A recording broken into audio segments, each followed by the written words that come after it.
Le 20 janvier, on nous a annoncé que Maxime avait une tumeur au cerveau.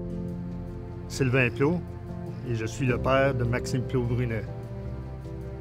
Une semaine plus tard, on a rencontré le Dr Vell. Il nous a annoncé la nouvelle qu'en effet, on aurait besoin d'une chirurgie. Ça a été quand même dur.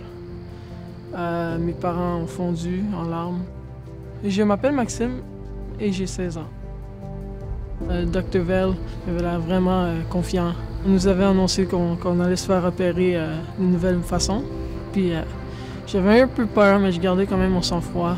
Je savais que c'était pour le meilleur, que les choses allaient se rétablir. Je peux vous donner l'exemple du premier patient qui a bénéficié de cette intervention. Il y avait une tumeur au centre du cerveau, dans la région de l'hypothalamus et des nerfs optiques. L'hypothalamus qui contrôle toutes les fonctions du corps, incluant la personnalité, la capacité de bien dormir, de manger, le contrôle de la température, et une panoplie d'autres fonctions comme la motricité, la mémoire, l'apprentissage.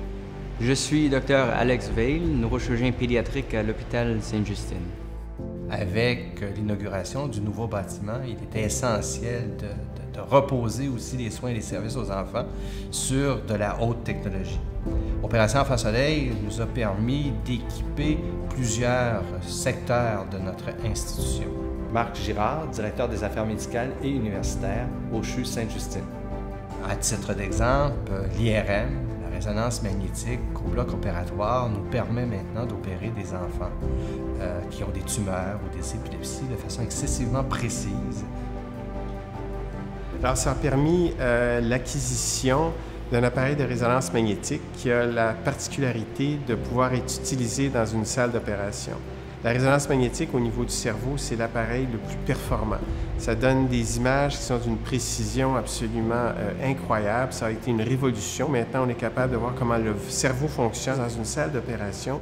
Je suis le docteur Jean-Claude Descaries. Je suis neuroradiologue pédiatrique au CHU Sainte-Justine. Avant d'avoir cette machine, c'est seulement après l'opération qu'on pouvait vérifier si notre résection ou notre XRS de tumeur était complète et si les fonctions ou le cerveau normal a été préservé.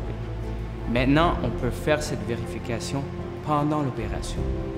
Donc, ça nous permet de faire notre travail de façon plus efficace et plus sécuritaire. Et l'impact est majeur et direct. Donc, au bout du ligne, c'est des patients, des jeunes enfants, qui vont pouvoir être guéris avec moins de risques, avec moins de séquelles. C'est de l'innovation. Puis chaque innovation, la médecine, c'est quelque chose qui est bon. Sans cet IRM-là, on pourrait justement pas savoir qu'est-ce qui s'est passé. Opération Enfant Soleil nous a permis aussi d'une meilleure surveillance des enfants en néonatologie, avec des incubateurs de haute précision. Ils nous ont permis aussi d'avoir un incubateur de transport qui nous permet d'aller chercher des enfants vulnérables à travers la province de Québec et de les amener au CHU Sainte-Justine pour obtenir des soins de nature tertiaire. J'aimais souvent dire que si le bâtiment, c'est l'ossature, il y a besoin d'un cœur. Et ce cœur-là, il repose sur des équipements, sur des ressources humaines qui ont les meilleurs outils pour pouvoir offrir les meilleurs services aux enfants. Donc aujourd'hui, témoigner la contribution d'Opération Enfant Soleil au CHU Sainte-Justine est un plaisir et il est très facile parce que cette contribution est de très haut niveau, elle est permanente, constante et elle se fait dans une collaboration précieuse avec nos amis d'Opération Enfant Soleil.